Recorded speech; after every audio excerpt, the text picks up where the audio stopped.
VMA, vitesse maximale aérobie, s'exprime en km/h ou en minutes au kilomètre. La VMA est la vitesse de course à laquelle le coureur atteint sa consommation maximale d'oxygène.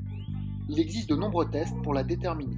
Chacun présente des avantages et des inconvénients et sont plus ou moins précis. Ici, le test est un test progressif où le coureur doit être au bip tous les 20 mètres.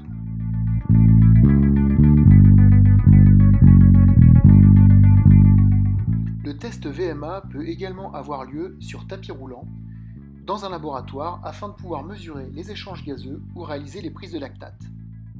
L'utilisation du cardio-fréquence-mètre est indispensable car elle permet de pouvoir déterminer la fréquence cardiaque maximale du coureur pendant l'épreuve.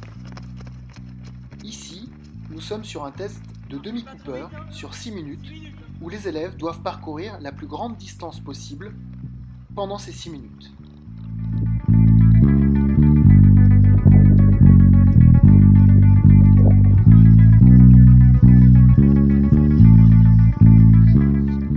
Pendant ce test, l'enseignant peut à tout moment avoir le pourcentage de fréquence cardiaque et la fréquence cardiaque en direct de chaque élève.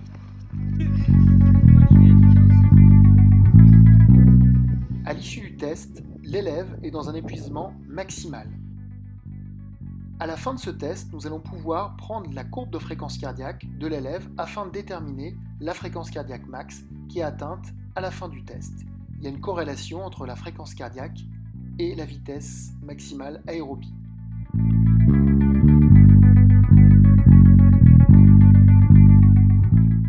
Le cahier d'entraînement est un outil important pour le cycle de course en durée car il permet de mettre les données personnelles de l'élève et également d'analyser sa pratique.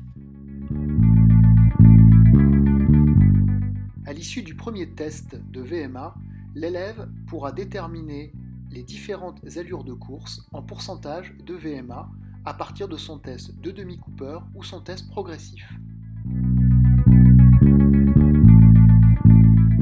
Pour éviter les blessures, il est recommandé aux coureurs d'utiliser des chaussures running avec de l'amorti et de privilégier une pratique en sous-bois qui présente de l'amorti plutôt que d'être sur une course tout le temps sur route.